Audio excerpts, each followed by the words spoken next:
3000 साल से जमीन में दबी एक ममी अचानक मिल गई और इसके साथ ही सामने आया एक ऐसा खौफनाक राज जिसने सबको हिला कर रख दिया। ये ममी थी राजकुमारी अम्मानत की। उस दौर में राजा की कोई और संतान नहीं थी, इसलिए अम्मानत ही राजपाट की इकलौती वारिस थी। उन्हें बचपन से ही एक बेरहम शासक बनने की ट्रेनिंग दी गई थी। उनका बस एक ही सपना था, अपने पिता के बाद गद्दी पर बैठना और पूरी दुनिया पर राज करना। लेकिन किस्मत को कुछ और ही मंजूर था। अचानक नियम बदल गए। उनके पिता, जो बुढ़ापे में भी काफी फुर्तीले थे, उनका एक दासी के साथ गुप्त चक्कर चल रहा था। ठीक उसी वक्त जब अम्मानत रानी बनने वाली थी, उस दासी ने एक बेटे को जन्म दे दिया। बस फिर क्या था, राजा ने अपना वादा तोड़ दिया और ऐलान किया कि अब उनका बेटा ही राजा बनेगा। अम्मानत के सपने पल भर में टूट गए। उनके अंदर नफरत की आग जल उठी। उन्हें समझ आ गया कि ताकत मांगी नहीं जाती, छीनी जाती है। एक खौफनाक काली रात में अम्मानत ने मौत के देवता सेठ को याद किया। उन्होंने अपना खून चढ़ाकर शैतान से हाथ मिला लिया। बदले में उन्हें मिला एक लाल रत्नों वाला खंजर, जिसे रूह निगलने वाली तलवार कहा जाता था। जैसे ही उन्होंने उस तलवार को छुआ, उनके जिस्म में एक बर्फीली लहर दौड़ गई। उनके शरीर पर मौत के खौफनाक निशान उभर आए। जादुई काली ताकतें उनकी खाल पर रेंगने लगी और उनकी चमकती आंखें बिल्ली जैसी पीली और डरावनी हो गई। अब उनके पास मौत और बीमारियों को कंट्रोल करने की काली शक्ति आ चुकी थी। इसी राक्षसी ताकत के दम पर उन्होंने महल में कत्लेआम मचा दिया। उन्होंने न सिर्फ अपने पिता को खत्म किया, बल्कि उस छोटे से मासूम भाई को भी मार डाला जो उनकी गद्दी के बीच आ रहा था। बाप और भाई को रास्ते से हटाने के बाद अम्मानत को बस एक आखिरी काम करना था। समझौते के मुताबिक उसे किसी जवान आदमी को चुनकर उसकी छाती में वो रूह निगलने वाला खंजर घोंपना था। ऐसा करते ही मौत का देवता उस आदमी के शरीर में उतर आता और फिर अम्मानत उसके साथ मिलकर पूरी दुनिया पर राज करती। लेकिन पासा पलट गया। अभी अम्मानत ये खौफनाक रस्म पूरी कर ही रही थी कि राजा के वफादार बॉडीगार्ड्स वहां पहुंच गए। उन्होंने राजकुमारी पर मरकुरी से भरी सुइयां दाग दी, जिससे उसकी सारी जादुई ताकतें सुन्न पड़ गईं। सैनिकों ने उसे दबोच लिया और वो शैतानी रस्म बीच में ही रुक गई। अम्मानत ने इतने पाप किए थे और उसके पास अमर होने की शक्ति थी, इसलिए उसे सामान्य मौत नहीं दी जा सकती थी। सैनिकों ने उसे मम्मी बनाने का सबसे क्रूर तरीका अपनाया। उसे पट्टियों में लपेटकर एक भारी ताबूत में कैद कर दिया गया। एक ऐसी सजा जहां उसे अनंत काल तक नर्क जैसी तड़प झेलनी थी। डर के मारे मिस्र के लोगों ने उस ताबूत को अपने देश से बहुत दूर एक अनजान जगह पर ले जाकर जमीन की गहरी गहराइयों में दफन कर दिया। रहा सवाल उस जादुई खंजर के लाल रत्न का, तो वो सालों बाद सन 1127 में इंग्लैंड में मिला। इतिहास आगे बढ़ा और क्रूसेडर्स धर्म योद्धाओं के एक नेता ने उस कीमती रत्न और पुराने अवशेषों को संभालकर अपनी गुप्त कब्र में रखवा दिया। सदियों तक ये सब दफन रहा, जब तक कि हाल ही में एक इंजीनियरिंग टीम सुरंग नहीं खोद रही थी। खुदाई के दौरान उन्हें गलती से वो पुरानी कब्र मिल गई जो प्राचीन अवशेषों से भरी पड़ी थी। जैसे ही ये खबर फैली, जैक नाम के एक डॉक्टर की लीडरशिप में एक रहस्यमयी संगठन ने उस जगह को अपने कब्जे में ले लिया। वे जानते थे कि ये कोई मामूली खंडहर नहीं है। उन्हें पता था कि सदियों पहले जब क्रूसेडर्स मिस्र की तरफ बढ़े थे, तो वे वहां से कुछ ऐसी चीजें लाए थे जिन्हें दुनिया की नजरों से दूर रखना ही बेहतर था। ये सब तो बस शुरुआत थी। असली कहानी तो अब शुरू होती है। ये राज उस दौर का है जिसे इतिहास का सबसे काला पन्ना माना जाता है। कहानी अब पहुंचती है इराक के एक सुनसान गांव में, जहां अमेरिकी सेना आतंकियों से लड़ रही है। हमारा हीरो निक सेना में एक रिकॉइनेंस सोल्जर है। उसका काम तो मिशन पूरा करना है, लेकिन उसका असली शौक है जंग के बीच से पुरानी और कीमती चीजें चुराना और उन्हें ब्लैक मार्केट में बेचकर पैसा कमाना। इस बार निक ने हाथ थोड़ा बड़ा मारा है। उसने जेनी नाम की एक आर्कियोलॉजिस्ट से एक पुराना नक्शा चुरा लिया, जिसमें एक प्राचीन मकबरे का पता था। निक और उसका साथी विल उस जगह पहुंच तो गए, लेकिन वहां विद्रोहियों ने उन्हें चारों तरफ से घेर लिया। अपनी जान बचाने के लिए उन्हें मजबूरन बेस कैंप को मदद के लिए बुलाना पड़ा। तभी एक कमाल हो गया। आतंकियों पर जवाबी हमला करने के लिए सेना ने जो गोले दागे, उनके धमाकों से जमीन फट गई और हजारों साल से दबी एक पुरानी कब्र का रास्ता खुल गया। दरवाजे पर मिस्र की एक विशाल मूर्ति खड़ी थी। निक और विल ये देखकर दंग रह गए। खबर मिलते ही कर्नल ने उस पूरी जगह को सील कर दिया। जेनी भी वहां पहुंच गई। उसने कर्नल को समझाया कि ये जगह खतरनाक हो सकती है और हमें फौरन इसकी जांच करनी चाहिए, ताकि कोई कीमती चीज दुश्मनों के हाथ न लगे। कर्नल मान गया और उन्हें जांच के लिए सिर्फ 2 घंटे दिए। सुरक्षा और निगरानी के लिए निक और विल को भी जेनी के साथ अंदर भेजा गया। तीनों रस्सियों के सहारे उस अंधेरी और गहरी गुफा में उतरे। अंदर का नजारा उनकी सोच से कहीं ज्यादा बड़ा और डरावना था। दीवारों पर राजाओं के समय के निशान तो थे, लेकिन कहीं भी सोने चांदी का नामो निशान नहीं था। जल्द ही उन्हें महसूस हुआ कि यहाँ कुछ बहुत अजीब है। दीवारों से मरक्यूरी टपक रहा था और मकबरे के बीचों बीच इकट्ठा हो रहा था। जेनी जानती थी कि प्राचीन मिस्र में पारे का इस्तेमाल खजाने के लिए नहीं, बल्कि बुरी रूहों और शैतानी ताकतों को कैद करने के लिए किया जाता था। इसका मतलब था कि वे किसी खजाने की खोज में नहीं, बल्कि एक जीते जागते नर्क के दरवाजे पर खड़े थे। जेनी को तुरंत समझ आ गया कि ये कोई साधारण कब्र नहीं, बल्कि बुरी ताकतों को कैद करने वाला एक पिंजरा है। उसने अपनी पावरफुल सर्च लाइट जलाई और तीनों मकबरे की गहराई में उतर गए। वहां नीचे मरक्यूरी से भरा एक बहुत बड़ा गड्ढा था, जिसके चारों तरफ अनुबिस मौत के देवता की 6 मूर्तियां खड़ी थीं। जेनी ने गौर किया कि आमतौर पर मकबरों में मूर्तियों का मुंह बाहर की तरफ होता है ताकि वे रखवाली कर सकें, लेकिन यहाँ सबका मुंह अंदर की तरफ था। इसका मतलब साफ था, ये मूर्तियां किसी को बाहर आने से रोकने के लिए लगाई गई थीं। जेनी चिल्लाई, ये कोई मकबरा नहीं, एक जेल है, और इस जेल की चाबी वो पारे का कुंड था। तभी ऊपर से कर्नल का मैसेज आया कि एक भयानक रेतीला तूफान आ रहा है, फौरन बाहर निकलो। लेकिन जेनी के सिर पर तो प्राचीन इतिहास का भूत सवार था। वो बिना देखे जाने को तैयार नहीं थी। उसकी और विल की बहस होने लगी। निक को यह सब नाटक पसंद नहीं था। उसने सोचा, जल्दी काम खत्म करो और निकलो। उसने अपना दिमाग लगाया और सीधे अपनी बंदूक निकालकर एक भारी जंजीर पर गोली मार दी। जैसे ही जंजीर टूटी, पुरानी मशीनों के घूमने की कराहती हुई आवाज आई और पारे के उस कुंड से धीरे धीरे एक भारी ताबूत ऊपर आने लगा। ये राजकुमारी अम्मानत का ताबूत था, जो 3000 सालों से बंद था। निक ने अनजाने में उस शैतान को आजाद कर दिया था। जैसे ही ताबूत पूरी तरह बाहर आया, उसका रुख सीधे निक की तरफ था। उस पर बने खौफनाक निशानों को देखकर तीनों की रूह कांप गई। तभी दीवारों की दरारों से हजारों की तादाद में कैमल स्पाइडर्स बाहर निकलने लगी। मकड़ियों का पूरा झुंड विल की तरफ बढ़ा। डर के मारे विल पागल हो गया और अपनी मशीन गन से उन पर अंधाधुंध गोलियां चलाने लगा। निक चिल्ला रहा था, विल रुक जाओ, ये जहरीली नहीं है। लेकिन डर के मारे विल को कुछ सुनाई नहीं दे रहा था। उन मकड़ियों ने विल को बुरी तरह काट लिया। दर्द और खौफ से कराहते हुए विल बोला, भाड़ में गया खजाना, मुझे यहाँ से अभी बाहर निकलना है। जैसे ही वे तीनों वहां से निकलने लगे, निक की नजर अचानक ताबूत पर बनी उन डरावनी आंखों पर टिक गई। देखते ही देखते निक को हेलुसिनेशन होने लगा, जैसे किसी ने उस पर काला जादू कर दिया हो। उसे धूल भरे रेगिस्तान के बीच एक बेहद खूबसूरत लड़की अपनी ओर आती दिखी। वो राजकुमारी अम्मानत थी। वो अपनी कातिल नजरों से निक को सम्मोहित कर रही थी। निक बस उसकी ओर खिंचा चला जा रहा था, लेकिन तभी जेनी ने उसे जोर से झकझोरा और वो होश में आया। निक पसीने पसीने था। उसे समझ नहीं आ रहा था कि वो कोई सपना था या हकीकत। जेनी ने जिद करके सेना का एक हेलीकॉप्टर मंगवा लिया ताकि उस मम्मी को रिसर्च के लिए ले जाया जा सके।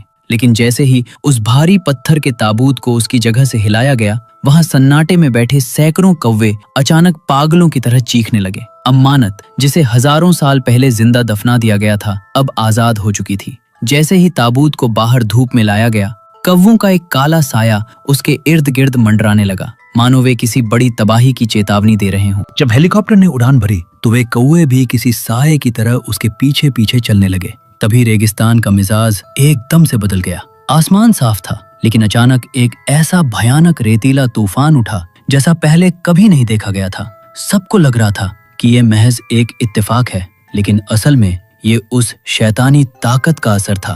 पूरी टीम बस यही सोच रही थी कि किसी तरह इस मम्मी को लेकर यहाँ से निकल जाए। जैसे ही विमान उड़ान भरने वाला था, रेत की ऊंची दीवारें उसे निगलने के लिए बढ़ीं, लेकिन ऐन मौके पर विमान हवा में उड़ गया। सबको लगा कि वे बच गए और उनकी किस्मत अच्छी है, लेकिन क्या वाकई? सच्चाई तो ये थी कि जब से वो ताबूत अपनी जगह से हटा था, मौत उनके साथ साथ चल रही थी।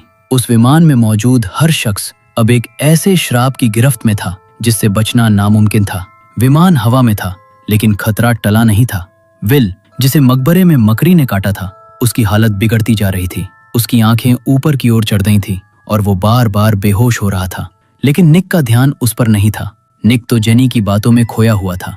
जेनी उसे बता रही थी कि कैसे राजकुमारी अम्मानत को उसके पापों की वजह से जिंदा दफन किया गया था। बात करते करते निक की नजर फिर से ताबूत की उन पत्थर जैसी आंखों पर पड़ी और वो फिर से उसी जादुई सम्मोहन में चला गया। उसे अपने कानों में एक अजीब सी आवाज सुनाई देने लगी, जैसे कोई उसे बुला रहा हो। तभी एक चीख ने निक का ध्यान तोड़ा। उसने देखा कि विल किसी मुर्दे की तरह खड़ा है। उसकी आंखों में कोई चमक नहीं थी। उसने हाथ में एक चाकू लिया और ताबूत को बांधने वाली रस्सियों को पागलों की तरह काटने लगा। कर्नल ने उसे डांटते हुए रोकने की कोशिश की। विल, ये क्या कर रहे हो? लेकिन विल पर तो जैसे कोई भूत सवार था।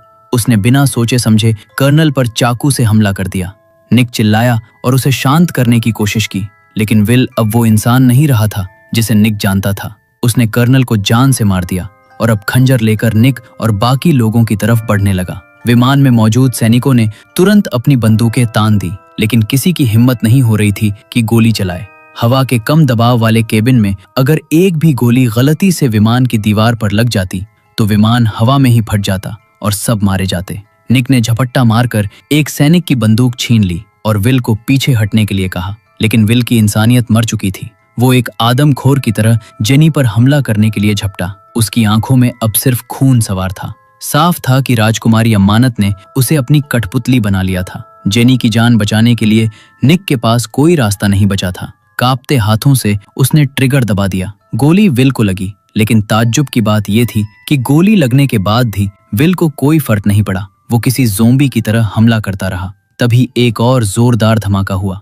पूरा विमान ऐसे हिला जैसे उसे किसी विशाल चीज ने टक्कर मारी हो। निक ने खिड़की से बाहर झांका तो देखा कि इंजन से काला धुआं निकल रहा है। वे भागकर पायलट के केबिन में गए, जहां अनुभवी पायलट भी सन्न थे।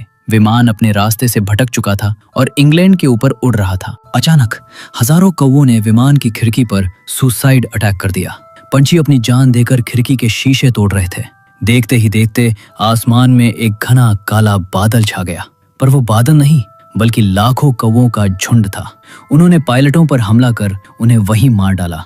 बिना पायलट के वो विशाल सी 130 हेरक्युलिस विमान बेकाबू होकर जमीन की तरफ गिरने लगा। विमान के परखच्चे उड़ने लगे और अंदर का प्रेशर इतना बढ़ गया कि केबिन फटने लगा। मौत सामने देख निक ने एक पल की भी देरी नहीं की। विमान में सिर्फ एक पैराशूट बचा था। उसने बिना सोचे समझे वो पैराशूट जेनी को पहनाया और उसे विमान से बाहर धक्का दे दिया। अगले ही पल विमान एक जोरदार धमाके के साथ क्रैश हो गया। सबको लगा कि निक उस मलबे में मारा गया। जेनी चमत्कारिक रूप से बच गई। कुछ समय बाद उसे अस्पताल के मुर्दा घर बुलाया गया ताकि वो हादसे में मारे गए लोगों की शिनाख्त कर सके। चारों तरफ सन्नाटा और मौत की गंध थी। तभी अचानक एक बॉडी बैग के अंदर हलचल हुई। जिप खुलने की आवाज आई और एक लाश झटके से उठकर बैठ गई। वो निक था। वो जिंदा था, लेकिन कैसे? क्या ये कोई चमत्कार था या उस राजकुमारी अम्मानत का कोई नया काला जादू? निक मुर्दा घर में उठकर बैठ तो गया, लेकिन खुद उसे भी यकीन नहीं हो रहा था कि वो जिंदा है। हजारों फीट की ऊंचाई से विमान गिरा, सब राख हो गया। फिर वो सही सलामत कैसे बच सकता था? वो हैरान परेशान इधर उधर देख ही रहा था कि उसकी रूह कांप गई। सामने विल खड़ा था, वही विल जिसे निक ने खुद गोली मारी थी। निक ने हकलाते हुए पूछा, क्या मैं मर चुका हूँ? विल ने एक ठंडी और डरावनी आवाज में कहा, तुम मरे नहीं हो निक, लेकिन तुम्हारी हालत मौत से भी बदतर होने वाली है। असल में मकड़ी के काटने के बाद विल एक भटकती रूह बन चुका था। वो यहाँ सिर्फ निक को ये चेतावनी देने आया था कि अब वो मौत के देवता का गुलाम बन चुका है। इससे पहले कि निक कुछ और पूछ पाता, जेनी और डॉक्टर कमरे में आ गए और विल का भूत धुएं की तरह गायब हो गया। मरे हुए निक को जिंदा देख सबकी सिट्टी पिट्टी गुम हो गई। सच तो ये था कि उस मकबरे में अम्मानत ने निक को चुन लिया था और उस पर अमरता का निशान लगा दिया था। अब निक चाहकर भी मर नहीं सकता था जब तक कि खुद मौत का देवता उसे न ले जाए। उधर जहां विमान क्रैश हुआ था, वहां रेस्क्यू टीम जांच करने पहुंची। चारों तरफ सिर्फ मलबा, धुआं और कौवों का शोर था। वहां उन्हें वो रहस्यमयी ताबूत मिला जो 2 टुकड़ों में टूट चुका था। एक बचाव कर्मी ने जिज्ञासा में आकर ताबूत के पास जाकर देखा। जैसे ही उसने ढक्कन हटाया, उसकी आंखें फटी की फटी रह गईं। अंदर पीली पट्टियों में लिपटी वो मम्मी धीरे धीरे हिल रही थी। बदकिस्मती से वो आदमी उस राक्षसी राजकुमारी का 3000 साल बाद पहला शिकार बना। अम्मानत ने उसका सारा खून और जीवन खींच लिया। जब उसका साथी चीख सुनकर वहां पहुंचा तो उसे अपने दोस्त की जगह सिर्फ एक सूखा हुआ कंकाल मिला। वो डर के मारे पीछे मुड़ा और जान बचाकर भागने लगा, लेकिन दहशत के मारे उसके पैर लड़खड़ा गए और वो जमीन पर गिर पड़ा। मौत अब आजाद हो चुकी थी। बचाव दल का वो दूसरा आदमी संभल पाता उससे पहले ही मम्मी बिजली की रफ्तार से उस पर झपटी और उसे मौत का चुंबन दे दिया। देखते ही देखते उस आदमी के शरीर की सारी जान मम्मी ने सोख ली। 2 लोगों की बलि लेकर वो सूखी हुई मम्मी अब धीरे धीरे एक जिंदा इंसान की तरह दिखने लगी थी। उसकी जादुई ताकतें वापस लौट रही थी। इतना ही नहीं, मम्मी ने अपनी डरावनी आवाज में कुछ मंत्र फूके और वे दोनों मरे हुए आदमी दोबारा उठ खड़े हुए। अब वे इंसान नहीं बल्कि मम्मी के गुलाम बन चुके थे। शैतानी सेना की शुरुआत हो चुकी थी। उधर जेनी अभी भी इसी उलझन में थी कि निक हजारों फीट की ऊंचाई से गिरकर भी कैसे बच गया। विज्ञान के हिसाब से तो उसकी हड्डियां तक नहीं बचनी चाहिए थी, पर उसके शरीर पर एक खरोंच तक नहीं थी। निक खुद भी डरा हुआ था। निक की हालत देखकर जेनी ने फैसला किया कि अब सच बताने का वक्त आ गया है। उसने बताया कि वो सिर्फ एक मामूली आर्कियोलॉजिस्ट नहीं है बल्कि एक सीक्रेट मिशन पर है। उसका काम दुनिया से ऐसी शैतानी ताकतों को खत्म करना है। जेनी ने खुलासा किया कि वे सालों से सोल ईटर ब्लेड की तलाश कर रहे हैं। प्राचीन मिस्र की उस राजकुमारी अम्मानत के पास एक खंजर था जिसकी मूठ पर एक बड़ा सा लाल हीरा लगा था जिसे मौत की आंख कहा जाता था। नियम ये था कि अगर उस हीरे को खंजर में जड़कर किसी जवान आदमी के सीने में उतार दिया जाए तो मौत का देवता धरती पर आ जाएगा। सैकड़ों साल पहले क्रूसेडर्स ने इस खतरे को भांप लिया था और उन्होंने उस जादुई पत्थर को खंजर से अलग करके 2 अलग अलग गुप्त जगहों पर छिपा दिया था। लेकिन अब किस्मत ने फिर खेल खेला है। लंदन में मेट्रो की सुरंग खोदते समय वही पुरानी कब्र मिल गई है जहां क्रूसेडर्स ने वो राज छिपाया था। यानी अब शैतान के पास अपनी ताकत पूरी करने का मौका है। जेनी की टीम को पूरा यकीन था कि मौत की आंख वो लाल पत्थर उसी पुरानी कब्र में छिपा है। उसी के सुरागों का पीछा करते हुए वे उस जगह तक पहुंचे थे जहां राजकुमारी अम्मानत को दफनाया गया था। जेनी ने निक को बताया, अम्मानत कोई साधारण राजकुमारी नहीं थी। गद्दी के लालच में उसने मौत के देवता सेठ से हाथ मिला लिया था। उसने अपने सगे बाप और मासूम भाई का कत्ल कर दिया ताकि वो एक शैतानी ताकत को धरती पर ला सके। उसे रंगे हाथों पकड़ा गया और जिंदा मम्मी बनाकर पत्थर के ताबूत में इसीलिए ठूस दिया गया ताकि वो कभी बाहर ना आ सके। अगर वो आजाद हो गई तो पूरी दुनिया को शमशान बना देगी। निक को ये सब बातें किसी पुरानी फिल्म की कहानी जैसी लग रही थीं। उसे यकीन नहीं हो रहा था। लेकिन तभी उसे कमरे के कोने में फिर से विल, उसका मरा हुआ साथी, दिखाई दिया। विल उसे बार बार इशारे से बुला रहा था। निक को लगा कि शायद थकान की वजह से उसे हेलुसिनेशन हो रहा है, पर वो खिंचा चला गया और सीधे लेडीज टॉयलेट में घुस गया। वहां जैसे ही विल की रूह उसके सामने आई और उसकी बर्फीली सांसें निक के चेहरे से टकराईं, निक की सिट्टी पिट्टी गुम हो गई। उसे समझ आ गया कि ये सपना नहीं है। विल ने उसे एक डरावनी सच्चाई बताई। निक, तुम विमान हादसे में इसलिए नहीं बचे क्योंकि तुम्हारी किस्मत अच्छी थी, बल्कि इसलिए क्योंकि तुम पर उस मम्मी का श्राप लग चुका है। अब तुम ना तो जी सकते हो ना चैन से मर सकते हो। निक घबराकर चिल्लाया, पर मुझ पर ही क्यों? विल ने समझाया, क्योंकि जब मकबरे में वो ताबूत पहली बार ऊपर आया तो उसकी पत्थर जैसी आंखें सीधे तुम्हारी तरफ थीं। मम्मी ने 3000 साल बाद अपनी आंखें खोलते ही सबसे पहले तुम्हें देखा था। उसने तुम्हें चुन लिया है। अब इस श्राप से बचने का सिर्फ एक ही रास्ता है। वही करो जो वो मम्मी तुमसे चाहती है। निक अब पूरी तरह समझ चुका था कि वो मौत के देवता के लिए चुना हुआ एक शिकार है। अगर राजकुमारी अम्मानत उस जादुई खंजर को निक के सीने में उतार देगी तो निक की आत्मा खत्म हो जाएगी और उसके शरीर में साक्षात मौत का देवता सेठ जन्म ले लेगा।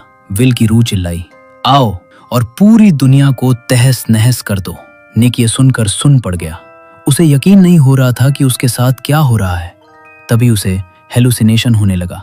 उसे लगा कि सड़क के बीचों बीच से एक मम्मी निकलकर उसकी तरफ पड़ रही है और उसके पीछे हजारों काले चूहों का लश्कर है। डर के मारे निक पागलों की तरह भागा और एक कार से टकराते टकराते बचा। जेनी ने उसे संभाला तो पता चला कि वहां कोई चूहा या मम्मी नहीं थी। निक का हौसला अब पूरी तरह टूट चुका था।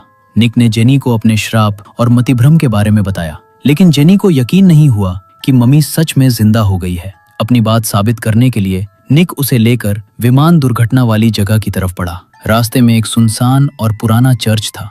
निक को लगा जैसे कोई उसे अंदर बुला रहा है। वो जेनी को लेकर चर्च के अंदर चला गया। अंदर का माहौल इतना भारी और डरावना था कि सांस लेना मुश्किल हो रहा था। जेनी सुराग ढूंढने के लिए दूसरी तरफ निकल गई और निक अकेला रह गया। जैसे ही निक अकेला हुआ, अंधेरे में घात लगाए बैठी अम्मानत ने उसे अपनी जादुई ताकत से जकड़ लिया। निक को लगा जैसे वो दोबारा उसी तपते हुए रेगिस्तान में पहुंच गया है। जब उसकी आंख खुली तो वो मठ के एक ठंडे चबूतरे पर लेटा हुआ था और मम्मी के गुलामों ने उसे मजबूती से पकड़ रखा था। तभी राजकुमारी अम्मानत सामने आई। कई लोगों की जान सोखने के बाद अब वो पहले की तरह बेहद खूबसूरत और जवान दिखने लगी थी। वो बड़ी हसरत से निक के शरीर को देख रही थी। जैसे परख रही हो कि क्या ये शरीर मौत के देवता को संभालने के लायक है या नहीं। जब उसे तसल्ली हो गई कि निक ही वो सही पात्र है, तो उसने हजारों साल पुराने उस खौफनाक रिचुअल को दोबारा शुरू कर दिया। मौत बस एक कदम दूर थी। बिना एक शब्द बोले मम्मी राजकुमारी ने अपने सामने रखी वर्जिन मैरी की मूर्ति को एक ही मुक्के में चूर चूर कर दिया। उस मूर्ति के अंदर वही आत्मा भक्षक तलवार सोल ईटर ब्लेड छिपी थी। उसने तलवार निकाली और निक की बलि देने के लिए प्राचीन मंत्र पढ़ने लगी। लेकिन तभी एक बड़ी गड़बड़ हो गई। राजकुमारी ने देखा कि तलवार की मूठ से वो कीमती लाल रत्न गायब है। उस रत्न के बिना बलि की रस्म पूरी नहीं हो सकती थी। वो अभी सोच ही रही थी कि क्या करे, तभी जेनी वहां पहुंच गई। अपनी आंखों के सामने मम्मी को जिंदा देख जेनी के पैरों तले जमीन खिसक गई। निक चिल्लाया, जेनी भागो यहाँ से, जल्दी निकलो। जैसे ही जेनी भागने के लिए मुड़ी, राजकुमारी ने उसे बिजली की रफ्तार से दबोच लिया। अब जब निक की बलि नहीं दी जा सकती थी, तो राजकुमारी ने सोचा कि क्यों न जेनी की जान सोख कर अपनी ताकत बढ़ा ली जाए। इधर निक को मौका मिल गया। उसने पूरी ताकत लगाकर उसे पकड़कर रखे हुए मम्मी गुलामों को लात मारकर दूर फेंका और खुद को आजाद कर लिया। उसने झपट्टा मारकर वेदी से वो जादुई तलवार उठा ली। जैसे ही राजकुमारी जेनी पर हमला करने वाली थी, निक ने उस पर जोरदार वार किया। जेनी ने फुर्ती दिखाई, राजकुमारी की पकड़ से छूटी और निक के साथ मिलकर उसे पीछे धकेला। दोनों भागकर बाहर खड़े एक ट्रक में कूद गए और वहां से रफू चक्कर हो गए। ट्रक में बैठे बैठे जेनी के हाथ में वो खंजर था और उसका दिमाग तेजी से चलने लगा। उसे समझ आया कि विमान उसी मठ के पास क्यों क्रैश हुआ था। असल में सदियों पहले क्रूसेडर्स ने उस खंजर को इसी मठ की मूर्ति के अंदर छिपा दिया था। अमानत ने विमान के अंदर ही उस खंजर की शक्ति को महसूस कर लिया था। इसीलिए उसने कौवों के झुंड से हमला करवाकर विमान को जानबूझकर यहीं गिरवाया था। वो निक को अपनी उंगलियों पर नचाकर सीधे यहाँ ले आई ताकि उसे मारकर मौत के देवता सेठ को दोबारा पैदा कर सके। पर अमानत को एक बात नहीं पता थी, क्रूसेडर्स बहुत चालाक थे। उन्होंने उस लाल रत्न को बरसों पहले ही खंजर से निकालकर कहीं और छिपा दिया था, जिसके बिना राजकुमारी का सारा प्लान फेल हो गया। जेनी ने निक को साफ शब्दों में चेतावनी दी, निक समझो, उस राजकुमारी ने तुम्हें अपना नया शिकार चुन लिया है। वो फिर से तुम्हें मारने और मौत के देवता को बुलाने की कोशिश करेगी। पर निक अपनी जिद पर अड़ा था। वो चिल्लाया, ये सब बकवास है, वो मुझे कंट्रोल नहीं कर रही। जेनी ने उसे झकझोरा, वो तुम्हारे दिमाग के अंदर घुस चुकी है निक, मान क्यों नहीं लेते। निक अपनी बात पूरी करता उससे पहले ही एक अजीब सी घटना हुई। कार के स्टीयरिंग व्हील को जैसे किसी भूत ने पकड़ लिया हो। निक एक्सीलरेटर दबा रहा था, पर गाड़ी अपने आप घूमकर वापस उसी डरावने चर्च की तरफ जाने लगी। निक की सिट्टी पिट्टी गुम हो गई। उसे यकीन हो गया कि राजकुमारी अमानत सच में उसके दिमाग को रिमोट की तरह चला रही है। उसने पूरी ताकत लगाकर गाड़ी मोड़ी, वहां से भागने की कोशिश की, लेकिन तभी मम्मी के गुलामों ने गाड़ी पर हमला बोल दिया। कार का बैलेंस बिगड़ा और वह गुलाटियां मारती हुई पहाड़ी से नीचे जा गिरी। मलबे से लथपथ होकर निक बाहर निकला। उसे जेनी को बचाना था। तभी धुन के बीच उसे राजकुमारी अमानत खड़ी दिखी। निक को इतना गुस्सा आया कि उसने वहीं से एक पेड़ की डाल उठाई और चिल्लाया, आज तो तेरी ऐसी तैसी कर दूंगा। वो पागलों की तरह अमानत पर हमला करने दौड़ा, पर उसने राजकुमारी को कमजोर समझने की गलती कर दी थी। जैसे ही वो करीब पहुंचा, अमानत ने उसे एक झटके में फुटबॉल की तरह हवा में उड़ा दिया। निक चाहकर भी अमानत को छू नहीं पा रहा था। राजकुमारी मुस्कुराई, क्योंकि उसे पता था कि जब तक बलि की रस्म पूरी नहीं होती, निक मर नहीं सकता। अब उसका अगला निशाना जेनी थी। वो जेनी की तरफ बढ़ी ताकि अपने रास्ते के सबसे बड़े कांटे को हटा सके। लेकिन तभी एक चमत्कार हुआ। जैसे ही अमानत जेनी को मारने के लिए झुकी, कहीं अंधेरे से एक बर्फीला तीर तेजी से आया और सीधे राजकुमारी के शरीर के आर पार हो गया। तभी अचानक वहां एक वेल ट्रेन्ड सीक्रेट फोर्स आ धमकी। ऐसा लग रहा था जैसे उन्हें राजकुमारी की एक एक नस के बारे में पता हो। वे जानते थे कि उसे मारना नामुमकिन है, इसलिए उन्होंने मर्क्यूरी से भरे तीरों की बौछार कर दी। पारे के असर से अमानत की जादुई ताकत सुन्न पड़ गई। फिर उन्होंने आत्मा बांधने वाली रस्सियों से उसे ऐसा जकड़ा कि वो हिल भी ना सके। भाड़े के सैनिकों ने जेनी को बचा लिया, लेकिन निक कुछ समझ पाता उससे पहले ही उसे एक बेहोशी का इंजेक्शन ठोंक दिया गया। जब निक की आंख खुली तो वो एक हाई टेक सीक्रेट लैब में था। वहां का नजारा देखकर उसके होश उड़ गए। कांच के बड़े बड़े जारों में दुनिया भर के डरावने राक्षस और पौराणिक शैतान कैद थे। इस जगह का बॉस था डॉक्टर जैक। डॉक्टर जैक सालों से अमर होने का तरीका ढूंढ रहा था, लेकिन नतीजा उल्टा निकला। उसे एक ऐसी अजीब बीमारी हो गई थी कि अब वो खुद को जिंदा रखने के लिए हर वक्त इंजेक्शन लगाता रहता था। निक समझ गया कि जेनी असल में इसी सीक्रेट संगठन की मेंबर है जिसका काम दुनिया को इन काली ताकतों से बचाना है। 3000 साल पुरानी कैदी राजकुमारी अम्मानत अब तक की सबसे खतरनाक सब्जेक्ट थी। उसे लैब में 100 मीटर लंबी लोहे की जंजीरों से जकड़ दिया गया था। पुरानी मिस्र की परंपरा के हिसाब से उसके शरीर में लगातार मर्क्यूरी भरा जा रहा था। डॉक्टर का प्लान था कि जैसे ही तापमान -38 डिग्री सेल्सियस से नीचे गिरेगा, राजकुमारी की नसों में पारा जम जाएगा। उसके बाद वे उसका शरीर काटकर ये पता लगाएंगे कि आखिर उसकी अमरता का राज क्या है। निक चिल्लाया, पर मेरा क्या होगा? डॉक्टर ने ठंडे दिमाग से कहा, तुम तो शैतान का शरीर बनने वाले हो और सिर्फ हम ही तुम्हें बचा सकते हैं। तभी लैब के सन्नाटे में अम्मानत की आवाज गूंजी। उसने निक की आंखों में गहराई से देखा और उसे फिर से उसी हेलुसिनेशन की दुनिया में खींच लिया। अम्मानत उसे बहकाने लगी, मैं तो तुम्हें अमर करने वाली थी, तुम्हें भगवान बनाने वाली थी, और ये लोग तुम्हें मारना चाहते हैं। जब निक ने उसे उसके पिता और भाई के कत्ल की याद दिलाई तो अम्मानत ने कुछ ऐसी बातें कहीं कि निक का दिल पसीजने लगा। उसे पहली बार उस राजकुमारी के प्रति एक अजीब सा खिंचाव और अपनापन महसूस होने लगा। मजे की बात ये पता चली कि निक का पिछला जन्म भी मौत के देवता से जुड़ा हुआ था। अम्मानत ने निक को फिर से अपने माया जाल में फंसाना शुरू किया। उसने निक के कान में फुसफुसाया, अगर तुम मेरे साथ मिल जाओ और देवता सेठ को अपने शरीर में बुला लो तो तुम पूरी दुनिया के मालिक बन जाओगे। मौत भी तुम्हारे कदम चूमेगी और मैं हमेशा तुम्हारी बनकर रहूंगी। अम्मानत उसे ऐसे सपने दिखा रही थी जहां निक एक राजा की तरह ऐश कर रहा है, दुनिया पर राज कर रहा है और मजे से ताश खेल रहा है। निक बस उस सपने में खोने ही वाला था कि अचानक अम्मानत की एक दिल दहला देने वाली चीख गूंजी। दरअसल डॉक्टर जैक ने देख लिया था कि अम्मानत निक को सम्मोहित कर रही है, इसलिए उसने मर्क्यूरी की डोज बढ़ा दी। अम्मानत को दर्द में तड़पता देख निक का दिल पिघल गया और वो डॉक्टर से भिड़ गया। डॉक्टर समझ गया कि निक और इस मम्मी के बीच कोई गहरा कनेक्शन है। उसने निक को शांत करने के लिए अपने ऑफिस में ड्रिंक्स पर बुलाया और जेनी को मम्मी पर नजर रखने के लिए छोड़ दिया। उधर डॉक्टर की एक दूसरी टीम लंदन की उन पुरानी गुफाओं में खुदाई कर रही थी। जैसे ही उन्होंने क्रूसेडर नेता का ताबूत खोला, उन्हें वही चमकता हुआ लाल रत्न मिल गया जिसकी तलाश सदियों से थी। जैसे ही वो रत्न बाहर निकला, लैब में जंजीरों से जकड़ी अम्मानत को उसकी ताकत महसूस हो गई। उसके चेहरे पर एक शैतानी मुस्कान आ गई। उसने जेनी की तरफ देखकर ताना मारा, उन्हें वो पत्थर मिल गया है। तुम मेरे चुने हुए को यहाँ ले तो आई हो, पर क्या तुम्हें पता है कि ये लोग अब उसके साथ क्या करेंगे? जेनी का माथा ठनका। उसने पास रखी उस आत्मा भक्षक तलवार को देखा और उसे सब समझ आ गया। उधर ऑफिस में निक डॉक्टर के आगे हाथ पैर जोड़ रहा था कि मेरा श्राप हटा दो, लेकिन डॉक्टर उसे टरका रहा था। निक को महसूस हो गया कि कुछ बहुत बड़ी गड़बड़ है। तभी जेनी कमरे में दाखिल हुई और सीधे डॉक्टर से भिड़ गई। क्या तुम निक को मारने का प्लान बना रहे हो? डॉक्टर ने ठंडी हंसी हंसते हुए कहा। मारना? निक तो उसी दिन मर गया था जब उसने उस मकबरे की जंजीरें तोड़ी थी। अब वो सिर्फ एक जरिया है। साफ था कि डॉक्टर का इरादा निक को बचाने का नहीं, बल्कि उसे बलि चढ़ाकर उस शैतानी ताकत का इस्तेमाल अपने फायदे के लिए करने का था। जेनी ने डॉक्टर की आंखों में आंखें डालकर पूछा, तो तुम निक की बलि चढ़ाना चाहते हो?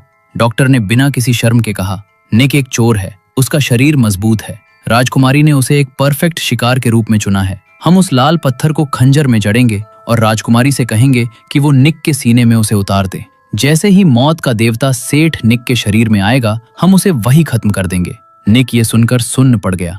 इसका मतलब साफ था, राजकुमारी चाकू मारेगी, निक अपनी जान देगा और डॉक्टर साहब मौत को पकड़कर उस पर रिसर्च करेंगे। चाहे कुछ भी हो जाए, निक का मरना तय था। निक गुस्से से पागल हो गया। उसने चिल्लाकर कहा, मैं तुम्हारी इस पागलपन भरी योजना का हिस्सा नहीं बनूंगा। तभी डॉक्टर की हालत बिगड़ने लगी। उसे अपनी बीमारी दबाने के लिए तुरंत एक इंजेक्शन चाहिए था, लेकिन गुस्से में निक ने उसके हाथ से वो सुई छीन ली। बिना दवाई के डॉक्टर का मानसिक संतुलन बिगड़ गया और उसके अंदर की बुरी शक्तियां जाग गईं। वो किसी दरिंदे की तरह बर्ताव करने लगा। गार्ड्स ने इमरजेंसी अलार्म बजाकर दफ्तर को सील कर दिया, लेकिन निक अंदर ही फंस गया। अब सामने एक पागल डॉक्टर था जो इंसान नहीं लग रहा था। निक ने उसे 2 जोरदार मुक्के जड़े, पर उस पर कोई असर नहीं हुआ। उस शैतानी डॉक्टर ने निक को बुरी तरह पीटना शुरू कर दिया। जेनी बाहर कांच के पीछे से खड़ी सब देख रही थी, पर वो कुछ कर नहीं पा रही थी। जब निक बिल्कुल बेहोश होने वाला था और डॉक्टर उसका गला घोंट रहा था, तभी निक का हाथ मेज पर पड़ी उस सिरिंज पर पड़ा। उसने पूरी ताकत लगाकर वो इंजेक्शन डॉक्टर की गर्दन में घोंप दिया। दवाई अंदर जाते ही डॉक्टर का पागलपन शांत हुआ और वो होश में आकर लड़खड़ाने लगा। निक की जान बाल बाल बची। राजकुमारी अमानत कोई मामूली मम्मी नहीं थी। उसकी आंखों की दोहरी पुतलियां चीख चीख कर कह रही थी कि उसके पास शैतानी ताकतें हैं। वैज्ञानिकों ने उसे लोहे की जंजीरों में जकड़ कर उसके शरीर में जहरीला मर्क्यूरी भर दिया था ताकि वो हिल न सके। पर अमानत उनसे 2 कदम आगे थी। उसने मन ही मन एक पुराना मंत्र पढ़ा और सीवर से एक छोटी सी मकड़ी को बुला लिया। वो मकड़ी चुपके से कंट्रोल रूम के एक कर्मचारी के कान के रास्ते उसके दिमाग में घुस गई। वो आदमी अब अमानत की कठपुतली बन चुका था। उसने ना सिर्फ पारे वाली मशीन बंद की बल्कि कुल्हाड़ी उठाकर बिजली के तार भी काट दिए। पूरे बेस की लाइट गुल हो गई।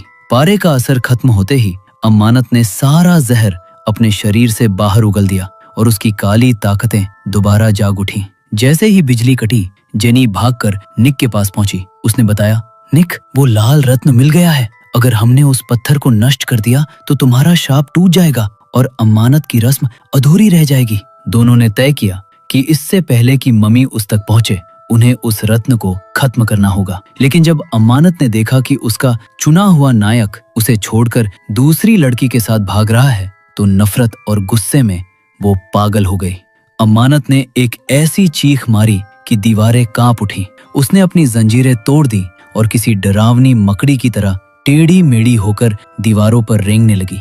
एक गार्ड ने उसे रोकने की कोशिश की पर अमानत ने उसे पकड़कर वही मौत का चुंबन दिया और उसकी सारी जवानी सोख ली। गार्ड उसी पल एक सूखा हुआ कंकाल बन गया। अब अमानत पूरी तरह जिंदा हो चुकी थी। वो मंत्र पढ़कर रेगिस्तान की रेत और तूफान को बुलाने लगी। उसका बस एक ही मकसद था, अपने दूल्हे यानी निक को अगवा करना और दुनिया का अंत करना। जैसे ही निक और जेनी उस सीक्रेट बेस से बाहर निकले, सड़कों पर गदर मचा हुआ था। लोग पागलों की तरह इधर उधर भाग रहे थे। लैब से बाहर निकलते ही अमानत ने अपनी बाहें फैलाई और एक ऐसा भयानक रेतीला तूफान खड़ा कर दिया जिसने पूरे शहर को अपनी चपेट में ले लिया। उसका इरादा साफ था, निक को ढूंढना, मौत के देवता सेठ को बुलाना और आधुनिक दुनिया को मिटाकर फिर से अपना प्राचीन मिस्र का राज कायम करना। निक और जेनी अपनी जान बचाकर भाग रहे थे और उनके पीछे बड़ी बड़ी इमारतें मिट्टी के ढेर में तब्दील हो रही थी। वो मंजर किसी हॉरर फिल्म जैसा था। जब निक को लगने लगा कि अब बचना नामुमकिन है, तभी अचानक उसका मरा हुआ साथी विल फिर से प्रकट हुआ। उसने कहा, मेरे पीछे आओ, मुझे पता है रत्न कहाँ है। वे अभी कुछ ही कदम चले थे कि एक बेकाबू बस उनकी ओर तेजी से बढ़ी। निक ने फुर्ती दिखाई और जेनी को धक्का देकर बचा लिया, लेकिन खुद बस के नीचे आ गया। पर भाई, निक अब कोई मामूली इंसान नहीं था। उसे खरोंच तक नहीं आई। विल ने उसे बताया कि अगर वे उन पुरानी कब्रों तक पहुंच जाएं, तो वे इस श्राप को खत्म कर सकते हैं। उधर जहां खुदाई चल रही थी, वहां सुरक्षा बलों को अलर्ट कर दिया गया। खबर मिली कि मम्मी राजकुमारी उस मौत की आंख को छीनने के लिए आ रही है। कमांडो चिल्लाए, चाहे जान चली जाए, ये पत्थर दुश्मनों के हाथ नहीं लगना चाहिए। लेकिन अमानत उनसे भी तेज निकली। उसने रत्न से निकलने वाली जादुई किरणों को पहचान लिया और पलक झपकते ही कमांडोज के सामने खड़ी हो गई। उसने बस एक मंत्र पढ़ा और उस मकबरे में मौजूद हजारों साल पुरानी लाशें अचानक जिंदा हो गई। वे मरे हुए योद्धा अब अमानत की सेना बन चुके थे। उन्होंने वहां तैनात फौजियों पर ऐसा खूंखार हमला किया कि लाशों के ढेर लग गए। अब रत्न और अमानत के बीच कोई नहीं बचा था। इंसान की क्या मजाल कि वो इन जिंदा लाशों के सामने टिक सके। उन कमांडोज की ट्रेनिंग धरी की धरी रह गई। मम्मियों ने अपनी रानी के लिए सम्मान में मकबरे के बड़े दरवाजे खोल दिए। अमानत ने जैसे ही अंदर कदम रखा, हजारों जिंदा लाशें उसके सम्मान में घुटनों के बल झुक गईं। आखिर उसे वो मिल ही गया जिसका उसे इंतजार था, मौत की आंख। उसने कांपते हाथों से उस लाल पत्थर को अपने खंजर में जड़ दिया। अब वो जादुई तलवार फिर से पूरी तरह तैयार थी। बस एक काम बाकी था, निक के सीने में ये खंजर उतारकर दुनिया का अंत करना।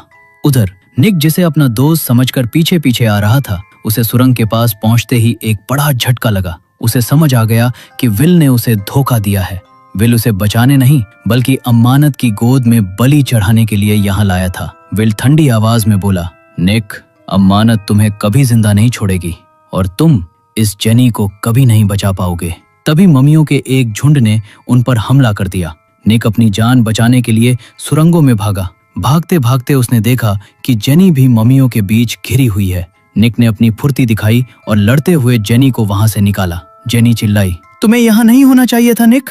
निक बहादुर तो था और उसने कई मम्मियों को धूल भी चटाई, लेकिन उनकी तादाद बढ़ती ही जा रही थी। जैसे एक खत्म होता 4 और आ जाते। अपनी जान बचाने के चक्कर में निक और जेनी भागते भागते मकबरे की और भी गहरी और अंधेरी सुरंगों में घुस गए। उन्हें अंदाजा भी नहीं था कि वे खुद भागकर अपनी आजादी की तरफ नहीं, बल्कि सीधे अमानत के बिछाए हुए जाल में जा रहे थे। राजकुमारी ऊपर खड़ी मुस्कुरा रही थी, क्योंकि उसका शिकार अब उसके ठीक नीचे था। अचानक एक काली परछाई बिजली की रफ्तार से आई और निक और जेनी को बर्फीले पानी की गहराइयों में फेंक दिया। जैसे तैसे वे पानी से बाहर निकलने की कोशिश कर ही रहे थे कि जेनी को संभलने का मौका भी नहीं मिला।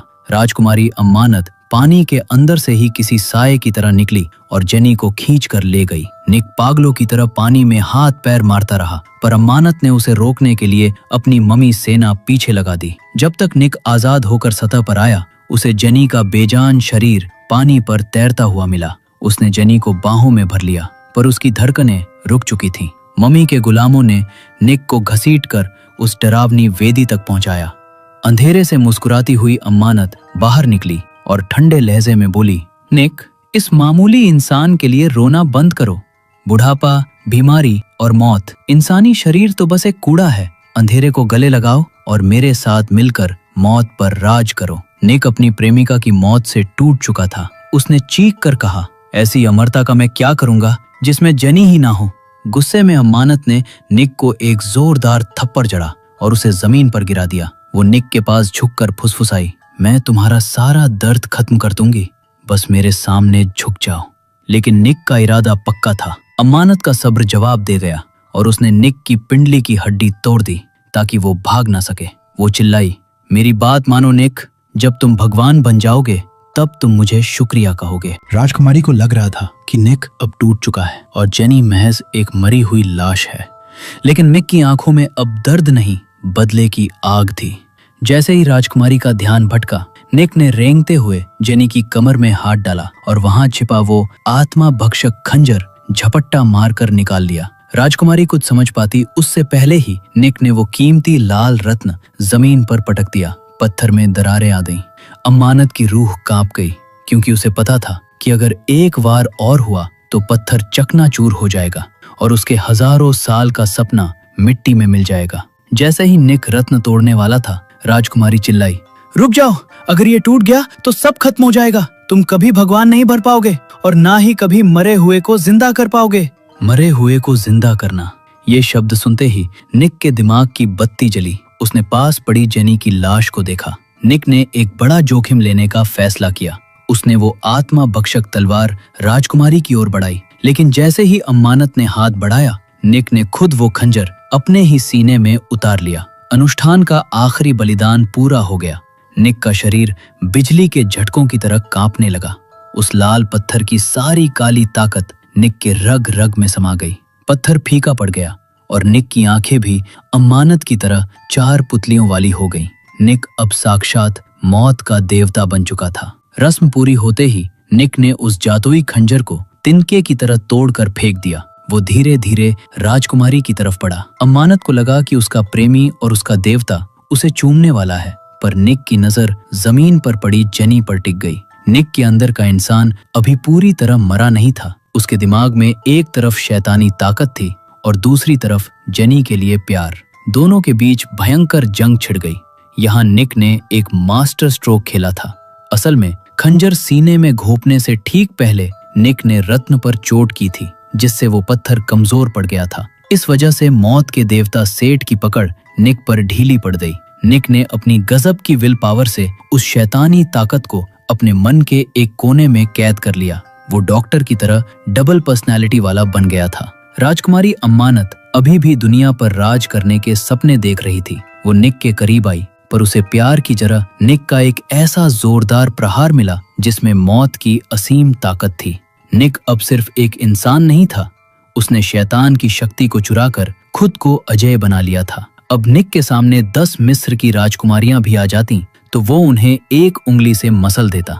उसने अमानत को उसी वेदी पर दबोच लिया और उसे वही मौत का चुंबन दिया जो वो दूसरों को देती आई थी। निक ने अमानत की सारी जादुई शक्ति सोख ली और वो घमंडी राजकुमारी देखते ही देखते फिर से एक बदसूरत सूखी हुई लाश में बदल गई। इसके बाद निक घुटनों के बल जेनी के पास बैठा। उसके अंदर अब देवता सेठ की रूहानी ताकत थी, ऐसी ताकत जो हाथी को उठा ले और मुर्दों में जान फूंक दे। निक ने अपनी पूरी इच्छा शक्ति बटोरी और मकबरे की दीवारों को हिला देने वाली एक भयानक दहाड़ मारी। चमत्कार हो गया। जेनी की आंखों में जान लौट आई और उसने लंबी सांस ली। निक ने उसे मौत के मुंह से खींच निकाला था। जेनी जिंदा तो थी, पर निक अब बदल चुका था। उसके शरीर पर मौत का साया था और उसकी आंखों में वो इंसानी चमक नहीं रही थी। निक जानता था कि अगर वो जेनी के साथ रहा तो उसकी काली शक्तियां जेनी को बर्बाद कर देंगी। दुनिया उसे एक अजूबा समझकर लैब में काट डालेगी। जेनी रोती रही, विनती करती रही, लेकिन निक ने पत्थर दिल बनाकर उसे वहीं छोड़ दिया। इससे पहले कि बचाव दल वहां पहुंचता, निक अंधेरी सुरंगों में एक साए की तरह गायब हो गया। उसने दुनिया से सारे नाते तोड़ लिए, यहाँ तक कि उसके सोशल मीडिया पर भी सन्नाटा छा गया। उधर लैब में डॉक्टर जैक ने अमानत की सूखी लाश को वापस ताबूत में बंद कर दिया और उसे फिर से मर्क्यूरी से भर दिया। डॉक्टर जानते थे कि ये सिर्फ एक अस्थायी हल है। अगर इस श्राप को जड़ से खत्म करने का तरीका नहीं मिला तो ये राजकुमारी और भी जहरीली होकर दोबारा जागेगी। मूवी का अंत निक के गायब होने पर नहीं हुआ। वो शहर की भीड़भाड़ छोड़कर मिस्र के तपते रेगिस्तान में पहुंच गया। वहां उसने अपनी शक्तियों से अपने पुराने साथी विल को फिर से जिंदा किया। अब निक और विल निकल पड़े हैं पश्चिम की ओर, एक ऐसे रास्ते पर जहां शायद इस श्राप का काट मिल सके। निक का बस एक ही मकसद है, किसी तरह फिर से इंसान बनना।